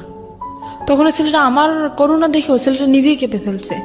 ছেলেটা বলল কি, আচ্ছা ঠিক আছে আমি তোমাকে কিছু করতেছি না, কিন্তু এরপর নেক্সট টাইম যে আসবে সে তো তোমাকে ছেড়ে দেবে না, কারণ এখানে টাকার বিনিময়ে সব কাজ করা হয়, টাকা দিয়ে তো কেউ তোমাকে ছেড়ে দেবে না। প্রতিটি অপরাধ এবং ভুল দাঁড়িয়ে থাকে গোপন কিছু ঘটনার উপর। আমরা সেই গোপনকে আনতে চাই সবার সামনে। তো তুমি যদি চেষ্টা করো, আমার মনে হয় তুমি চেষ্টা করলে এখান থেকে বের হতে পারবা, ছেলেটা আমাকে বলে। বলতেছে যে করছে, আমি নেক্সট টাইম যদি আমি কখনো আসি তোমার জন্য আমি সাহায্য করার করবো। ও বলতেছে যে আমি একটা মামলা করব, যে তোমার ফ্রেন্ড হিসাবে, আমি তোমার ক্লাস ফ্রেন্ড, সেই হিসাবে আমি তোমার জন্য একটা মামলা শিট নিয়ে আসবে, ওখানে আমার সইটা শুধু থাকবে আর সম্পূর্ণ কিছু ওই লিখে নিয়ে আসবে যেটা লেখার। আমি বলতেছি সেটা তো হবে না, কারণ ওখানে আমার সই নেওয়া হয়েছে যাতে আমি কোনো কিছু না করতে পারি। হ্যাঁ, পুলিশ ফাঁড়িতে। তো বলতেছে তাহলে কি করবা, দেখো কি করতে পারো।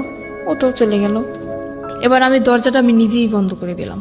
দেওয়ার পরে আমি খুঁজতেছি যে ছুরি বা অন্য কিছু যদি আমি পাই, আমি আত্মহত্যা করার চেষ্টা করতেছি।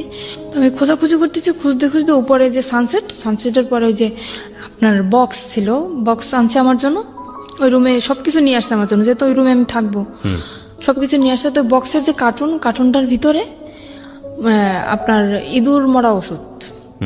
আমি পাইয়ে তো মানুষ তো কষ্ট হয়, কিন্তু আমি পাই তো মহা খুশি।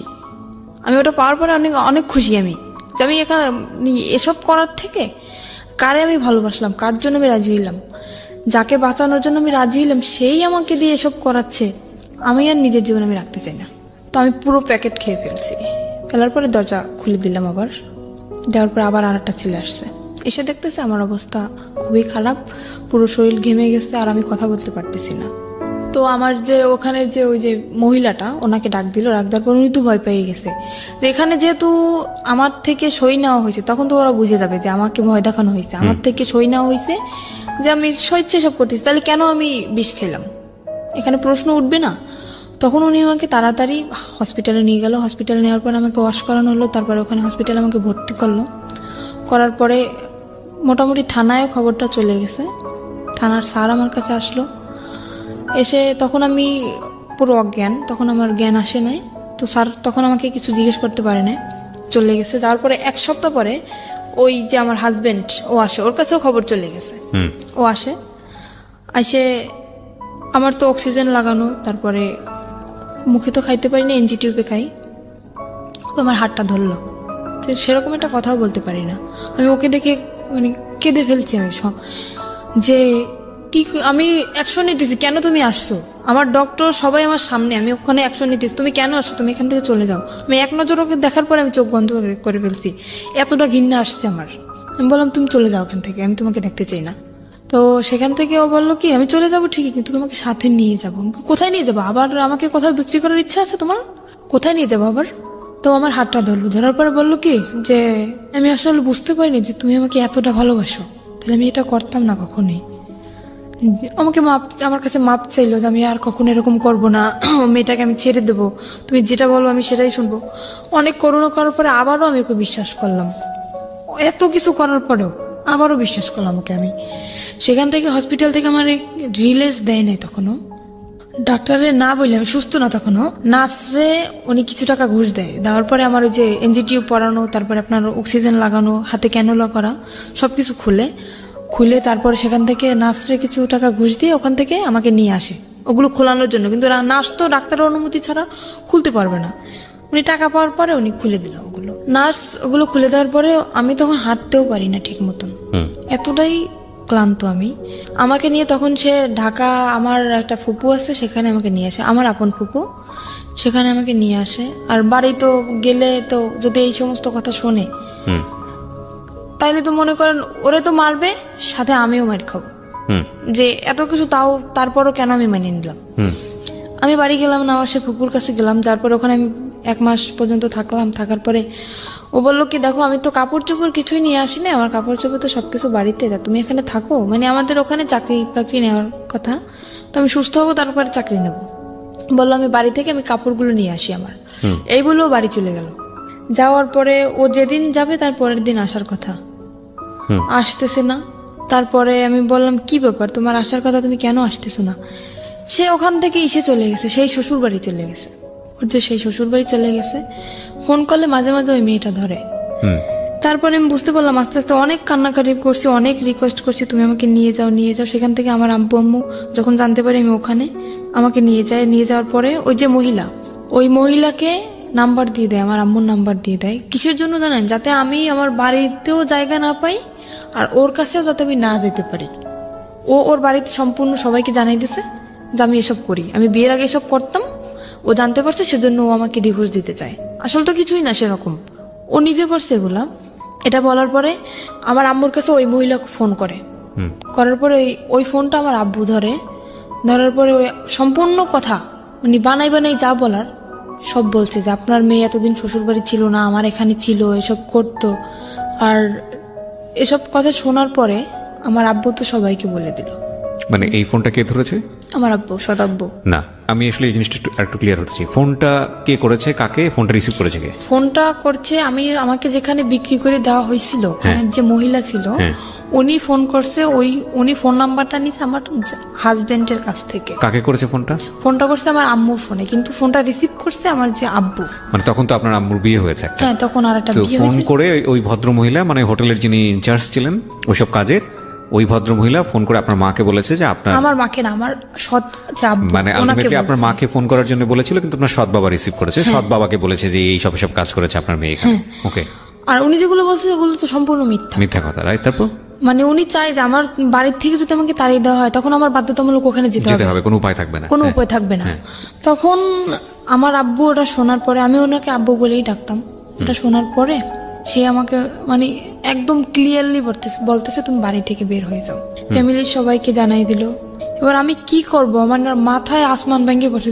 এরকম একটা জিনিস আমার লাইফে ঘটলো, কোথায় আমার ফ্যামিলি আমাকে সাপোর্ট করবে, অন্য মানুষের একটা মিথ্যা কথা শুনে আমার সাথে এরকম করলো। আমি বাড়ি থেকে বের হয়ে চলে আসলাম। মাও বললো বাড়ি থেকে বের হয়ে যেতে? আম্মুর তো কিছু করার নেই, ফ্যামিলির থেকে যেহেতু সবাই এরকম বলতেছে। কিছুই বললো না মা? আম্মু তো কান্নাকাটি করতেছে, আম্মু তো আমাকে আসতে দেবে না। তখন সে আব্বু বলতেছে তুমি যদি তোমার মেয়েকে না সর আমি তোমাকে ডিভোর্স দিয়ে দেবো। তা আম্মুকে আমি বললাম আম্মু এতদিন তো দূরে ছিলাম, থাকছিলেন আমার ছাড়া, তো এতদিন যেরকম ফোনে কথা বলছি এখনো ঠিক সেরকম তোমার সাথে আমার ফোনেই কথা হবে, আমি এখানে থাকবো না। কারণ আমি যদি এখানে থাকি এই ব্যাপারটা গোটা এলাকায় জানাজানি হয়ে যাবে, আমি এটা চাই না। বাড়ি থেকে বের হয়ে চলে আসলাম। বাড়ি থেকে বের হয়ে চলে আসে আমার যে ফুপুর কাছে ছিলাম ঢাকায়, ওখানে আবার আসলাম। আসার পরে ওনার কাছে 15 দিন থাকার পরে ওখানে কোনো চাকরি বাকরি হইতেছে না, কারণ যেহেতু বাড়ি থেকে একদম বের হয়ে চলে আসছি, বাড়ি তো আর যাবো না, চাকরি বাকরি কিছু তো একটা করা লাগবে। ওখানে কোনো চাকরির ম্যানেজ হইতেছে না। তারপর আমার আম্মু কথা বললো, আমার যে আন্টি এখন বর্তমানে ঢাকায় আছে ওনার সাথে আমার আম্মু কথা বললো যে দেখ, আমি আম্মুকে সবই বলছি যে আম্মু যেটা তোমরা শুনছো সেটা সম্পূর্ণ মিথ্যা, তুমি আমার কাছ থেকে শোনো। আম্মু শোনার পরে আর আম্মু আমাকে অনেক বিশ্বাস করে, আর আমি আম্মুর সাথে কখনোই মিথ্যা কথা বলি না। ওই বিয়ে হওয়ার পরে যেটা বলছি, কিন্তু এখন আর বলি না। তাও তো বলছে হাজবেন্ডের জন্য। আম্মুকে বলার পর আম্মু বলছে আচ্ছা ঠিক আছে আমি দেখতেছি। তো আম্মু সেখান থেকে আমার আন্টির সাথে কথা বলে, আন্টির সাথে কথা বলার পরে আন্টি বললো ঠিক আছে আমার কাছে আসো। ঈদের 3 মাস আগে বলতেছে ঠিক আছে আমার কাছে আসো তুমি। আসলাম, সেখানে আসার পরে ট্রেনিং করলাম। ওই যে আপনার এখন যে নার্সিং ট্রেনিং জবটা করতেছি নার্সিংয়ে, সেখানে ট্রেনিং করলাম, করার পরে তারপরে আবার অসুস্থ হয়ে গেলাম। সেখানে অসুস্থ হওয়ার পরে প্রায় 2.5 মাস যাবৎ বসা, তারপরে কোনো চাকরি বাকরি হইতেছে না। আমার আপন ফুপুর বাসায় চলে আসলাম। সেখান থেকে আমার আম্মু কথা বলে আমার আন্টির সাথে, সেখানে 15 দিনের মতো থাকলাম। আমার আম্মু কথা বলে আমার আন্টির সাথে যে এরকম ওর সমস্যা, ওর জন্য একটা চাকরি দেখতো না। তো আন্টি বললো ঠিক আছে ওকে আমার কাছে পাঠিয়ে দাও। তো আমার সে আন্টি তো থাকে নারায়ণগঞ্জে, ওই যে ফুপু তাকে আমি আন্টি বলেই ডাকি। সেখান থেকে আমি আমার আপন যে খালা তার কাছে চলে আসলাম। আসার পরে সেখানে একটা এই যে এখন যে চাকরিটা করতেছি সেখানে ট্রেনিং করি। ট্রেনিং করার পরে আমি হঠাৎ অসুস্থ হয়ে যাই। অসুস্থ হওয়ার পরে 2.5 মাস বসার পরে আমি ওকে একদিন কল দিই আমার আন্টির ফোন দিয়ে। ওকে, মানে আপনার হাজবেন্ড? আমার হাজবেন্ডকে কল দেই। কল দেওয়ার পরে ও শুনলো যে আমি ঢাকায় আছি। তারপর আমি আবারও কেঁদে ফেলছি, ওর সাথে ফোনে কেঁদে ফেলছি। তো তখন আমাকে বলতেছে কি ও মেয়েটা এখন নেই, তুমি কি এখন আসবা? আমাকে আবারও যেতে বলতেছে যে তুমি কি আমার সাথে সিনেমা করতেছো? বলতেছে কেন? তুমি দীর্ঘ 6টা মাস যাবো তুমি আমার সাথে কোনো যোগাযোগ রাখো নাই।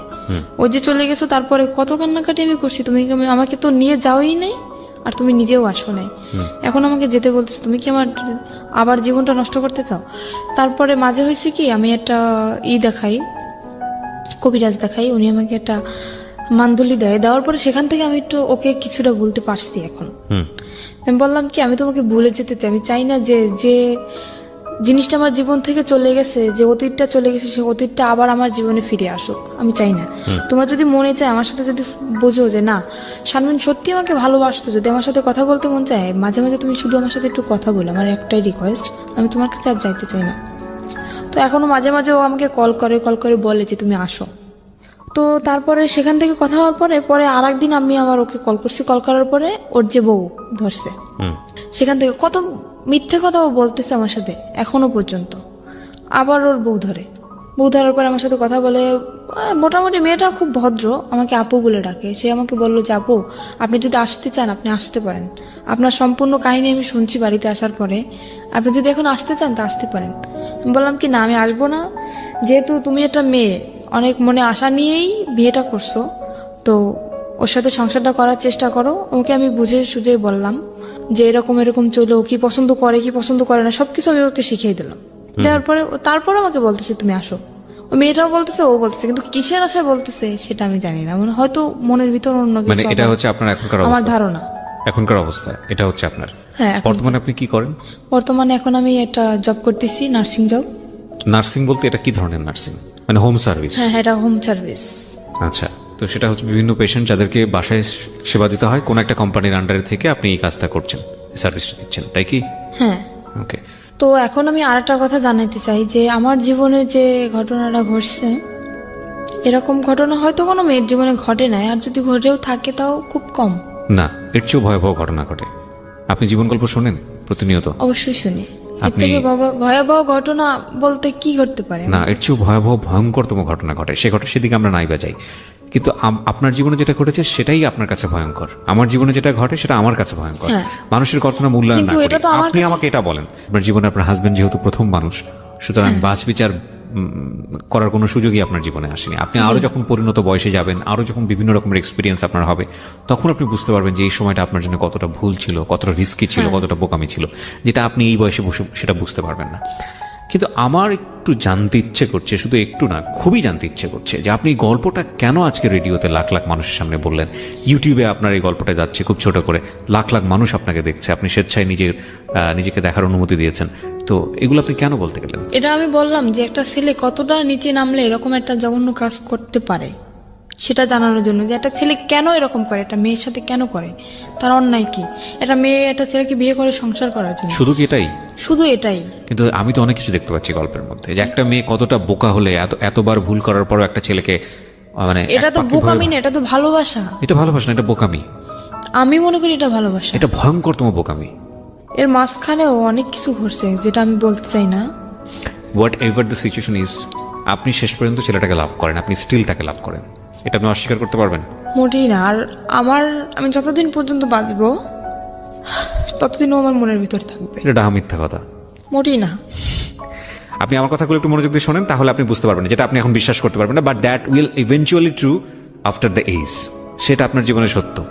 আমরা যখন কাউকে লাভ করি, হ্যাঁ, আমি সরি যে আমি আপনাকে কষ্ট দিচ্ছি, কিন্তু এটাই সত্য। আমরা যখন কাউকে লাভ করি বা কাউকে যখন ভালোবেসে ফেলি, তখন ওই মানুষটা ছাড়া আমাদের জীবন চলবে না, এটাই আমরা মনে করি। বাট এটা যে চরমতম মিথ্যা কথা এবং এটা যে আসলে সত্য না, এটা আমি এখন মনে করতেছি। জীবনটা কারোর জন্য কখনো থেমে থাকে না। না, আপনি যে বললেন না যে একটু আগে যে আপনি তাকে ভালোবাসাটা আমার মনের ভিতরে থাকবে, আমি সেটা বলছি। থাকবে না আপনার ভালোবাসা? অবশ্যই থাকবে, ডেফিনেটলি থাকবে না। কিভাবে থাকবে না বলেন? এবং এটার অ্যান্সার আপনি এখন আমাকে মনে করে নেন যে আমি যেটা বলছি সেটা মিথ্যা কথাই কথা, আপনি এটাই মনে করবেন। কিন্তু আপনি একটা সময় গিয়ে মনে করবেন যে না, আমি যেটা বলেছিলাম আজকের অনুষ্ঠানের ডকুমেন্টস থাকবে, তো আপনি দেখবেন আপনি যখন পরিণত বয়স, এই ইউটিউবে এটা থেকে যাবে, ইউটিউবে আপনি আরো 5 বছর পর 10 বছর পরে গিয়ে বলবেন যে কিবরিয়া ভাই এই কথাটা বলেছিল অনুষ্ঠানে এবং এটাই সত্য। আপনাকে আমি আরো 10 বছর পর ইনভাইট করবো এই অনুষ্ঠানে, আমি যদি করি, আমি আপনাকে ইনভাইট করবো এবং আমার যে কথাটা ছিল যে এটা থাকবে না, শুধু ঘেন্নাটুকু থাকবে, ভালোবাসা থাকবে না। এবং এই ফিলটাই থাকবে আজ থেকে 5 বছর পর, 10 বছর পরে। আমি যেটা বলতে চাচ্ছি যে আপনার ওই পরিণত বয়সটা নাই, ম্যাচুরিটিটা নাই। নইলে একটা মানুষ আপনাকে মৃত্যুর মুখে ঠেলে দিয়েছে।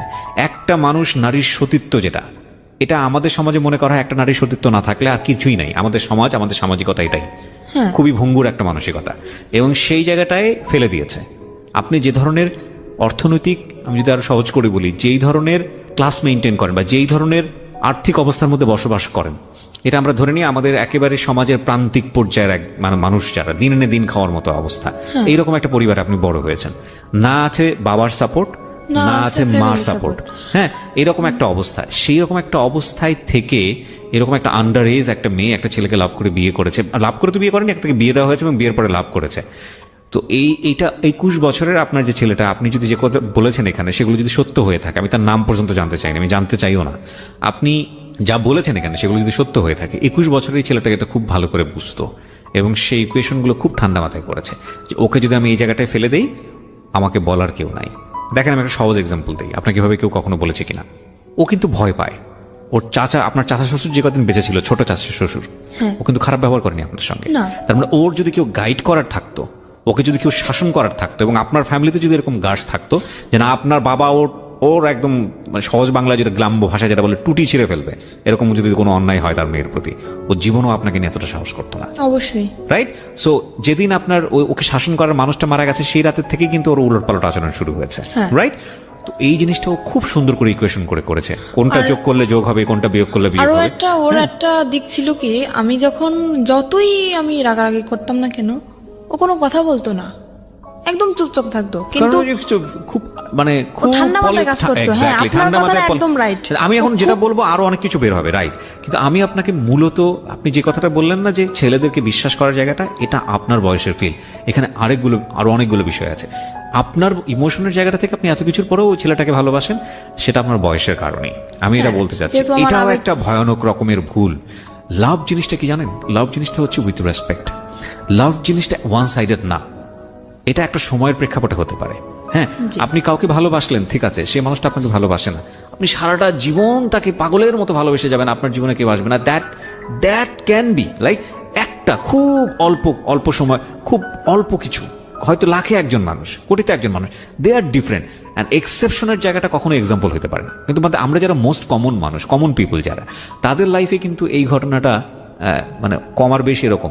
আপনার লাইফে এখন পর্যন্ত ওকে রিপ্লেস করার মতো মানুষ আসেনি বলেই আপনার কাছে এখন পর্যন্ত মনে হচ্ছে যে না, ওই মানুষটাই অসাধারণ মানুষ। কিন্তু যখন অন্য কেউ চলে আসবে যাকে ভালোবেসে ফেলবেন, তখন মনে হবে যে না, জীবনে অনেক বড় একটা ভুল। এখানে আমার একটা কথা, কিন্তু হয়তো আপনি এসেছে অনেক, কিন্তু আপনার মনে হয়তো ঘন্টা নাড়াতে পারেনি, আপনার মনের ঘন্টাটা বাজেনি, আপনি সেটা বলবেন। ঘন্টাটা কোনোদিন বাজবেও না। আর এই ঘটনা আমার সাথে ঘটার পরে আমি কোনো ছেলেকে বিশ্বাস করি না। হ্যাঁ, সেটা একটা অন্য অ্যাঙ্গেল। যে কাউকে আমি বিশ্বাস করি না সেটা একটা অন্য বিষয়, কিন্তু মনের ঘন্টাটা বাজবে না সেটার পেছনের কারণ যদি ওই হয়ে থাকে যে না, ওকেই আমি ভালোবেসে যাব, তাহলে আমি সেটা বিশ্বাস করি না। দেখেন, আপনার জায়গাটা আপনার মতো, আমি রেসপেক্ট করি, কিন্তু আমি যেটা বলছি সেগুলো সবই অভিজ্ঞতার আলোকে, এই অনুষ্ঠান করার অভিজ্ঞতার আলোকে, নিজের জীবনের অভিজ্ঞতার আলোকে, সবকিছু জায়গাটা থেকে আমি আপনাকে বলছি this is not true, because 16 বছরের জীবন কিছুই না একটা 60 বছরের জীবনের কাছে, কিছুই না। এখন আমি বলতেছি, এবং আপনার 60 বছরে গিয়ে, আপনার 50 বছরে গিয়ে জীবন গল্পটা এমন দাঁড়াবে যে 16 বছর নিয়ে আপনার বলার সময়ই নাই, এমনও হতে পারে। সেটাই রাইট। সো আমি আপনাকে জাস্ট একটা জিনিসই বলবো যে 16 বছরের টিনেজ যারা আছো, লাভ আসুক বা যেটাই হোক না কেন, যে ঘটনার প্রেক্ষাপটে আসুক না কেন, ওই মানুষটার যদি তোমার প্রতি কেয়ারিংটা না থাকে, ওই মানুষটার যদি তোমাকে নিয়ে ফিউচার প্ল্যান না থাকে, ওই মানুষটার যদি তোমার প্রতি রেসপেক্ট না থাকে, সম্মান বোধটুকু না থাকে, তাহলে তাকে নিয়ে বারবার ভাবো, ভালোবেসে যাও, কিন্তু তাকে নিয়ে সংসার করার স্বপ্ন দেখো না, তাকে নিয়ে অন্তত জীবনের সামনের দিকে স্টেপ নেওয়ার স্বপ্ন দেখো না। কারণ শুধু লাভ দিয়ে সংসার করা যায় না, শুধু প্রেম দিয়ে স্টেপ সামনের দিকে নেওয়া যায় না, কারণ ওই মানুষটাকে অন্যরকম মানুষ হতে হয়, সেখানে অনেক কিছুর হিসাব নিকাশ ব্যাপার থাকে। এই কথাগুলো এত বেশি কমন এবং এত বেশি আমি বলেছি জীবন গল্পে, আমি জানি না, মানে অনেকে হয়তো সুন্দর সুন্দর মুখস্থ হয়ে গেছে আমার এই কথাগুলো। তো আমি আপনাকে বলবো যে আপনি যেহেতু রাইট নাও একটা জব করেন, you are lucky in that sense, কিন্তু লেখাপড়াটা কন্টিনিউ করাটা উচিত। আপনি কি কোথাও করছেন? এখন আমি আবার লেখাপড়া শুরু করছি বলতে কি, মানে এটা তো আমার রেগুলারলি ক্লাস করা সম্ভব না, তো আমার যেহেতু চাকরি করতে হয়, আমি এখন উন্মুক্ত ভর্তি হয়েছি, প্রতি শুক্রবারে ক্লাস চলতেছে। আর এখন আমি যেটা চাই আমার দিক থেকে, যে আমার অতীত যেটা গেছে অতীতই ওটা থাক, আমি যে সামনের দিকে আগাতে, কারণ আমার ছোটবেলা থেকে যে স্বপ্নটা ছিল সেই স্বপ্নটা আমি আবার পূরণ করতে চাই। কি স্বপ্ন ছিল? আমার ছোটবেলা থেকে স্বপ্ন ছিল আমি একটা পুলিশের চাকরি করব। বিউটিফুল। সেটা আমি আবার এগিয়ে যেতে চাই। আর মাঝখানে হয়তো 2টা বছরে আমার জীবনে অনেক কিছু ঘটে গেছে, সেগুলো আমি মনে রাখতে চাই না। আর এর পিছনে আমি একটা মানুষের সাপোর্ট পাইছি, আমি একটা কথা বলতে পারি, একটা মানুষের সাপোর্ট আমি সবসময়ের জন্য পাইছি। পৃথিবীতে যদি আপন বলতে কেউ থাকে সে হচ্ছে মা, তাছাড়া কিন্তু আমি কারোর সাপোর্টই পাইনি। আর আমি আমার আম্মুকে বলি যে, আমার আম্মু যেহেতু এখন অন্যের ঘরে, আমার আম্মুকে বলি আমার আম্মু সারা জীবন সুখে থাক, আমার খোঁজ নেওয়ার দরকার নেই, কিন্তু আমার আম্মু সারা জীবন সুখে থাক, আমি এটাই চাই। আমার আম্মু আমাকে অনেক অনেক সাপোর্ট করছে। আজকে এই যে এখন আবার কন্টিনিউ লেখাপড়াটা আবার চালাইতেছি। আপনি ওপেন ইউনিভার্সিটিতে পড়ছেন এখন, উন্মুক্ত বিশ্ববিদ্যালয়ে পড়ছেন? হ্যাঁ। আচ্ছা, উন্মুক্ত বিশ্ববিদ্যালয়ে আপনি কি দেবেন? এসএসসি দেবেন? জি না, আমি তো এখন 9-এ ভর্তি হয়েছি। আবার 9-এ ভর্তি, ওখান থেকে তো এসএসসি দেবেন? হ্যাঁ, ওখান থেকে এসএসসি দেবেন, এবং পাশাপাশি আপনি একটা জবও করছেন মোটামুটি একটা হ্যান্ডসাম স্যালারিতে। আপনার জবের ধরনটা আমি নাইবা এখানে এক্সপোজ করলাম, সেটা হয়তো আপনার কাজের ক্ষেত্রে একটু সমস্যা হতে পারে, but it's a different case. এবং আমি মনে করি যে এত কিছুর পরেও একটা মেয়ে জব করছে, পাশাপাশি পড়াশোনা করছে এবং স্বপ্ন দেখছে, তার মানে ইউ আর লাকি। যে আপনি বললেন না একটু আগে যে আপনার চেয়েও কষ্টের জীবন গল্প থাকে কিনা, আপনার চেয়েও ভয়ঙ্করতম কষ্টের জীবন গল্প থাকে, এবং কেউ কেউ হয়তো এই স্টেজে এসে শেষ হয়ে যায়, কেউ কেউ হয়তো হোটেলের ওই শিকলটা খুলতে পারে না, সেখানেই সারাটা জীবন শেষ হয়ে যায়। হ্যাঁ, কেউ কেউ হয়তো ওই যে ইঁদুর মারা বিষ যেটা আপনি খেয়েছিলেন ওখানেই হয়তো জীবনটা শেষ হয়ে যায়। সুতরাং আপনি লাকি যে অনেক অনেক দিক থেকে আপনি সার্ভাইভ করে সামনের দিকে এগিয়ে গেছেন, এবং আমি মনে করি আপনি যেটা স্বপ্ন দেখেন সেটা ভবিষ্যতে আপনার কাছে হয়তো আসবে। তবে আপনার জীবনের সবচেয়ে ভয়ঙ্করতম জায়গা যেটা আপনার সঙ্গে এখনো স্টে করে, সেটা হচ্ছে আপনি এখনো, যদি আপনার কথা সত্যি হয় তাহলে আমি তাকে এইভাবেই বলতে চাই, স্টুপিডটাকে আপনি এখন লাভ করেন। দ্যাট ইজ দ্য বিগেস্ট মানে ভয়ের জায়গা আর কি। সো প্রিয় শ্রোতা, থ্যাংক ইউ সো মাচ। যারা আজকে এই অনুষ্ঠানটা শুনলেন তাদেরকে আমি ধন্যবাদ জানাতে চাই, এবং একই সাথে ধন্যবাদ জানাতে চাই যারা এই অনুষ্ঠানটা নিয়মিত শোনেন।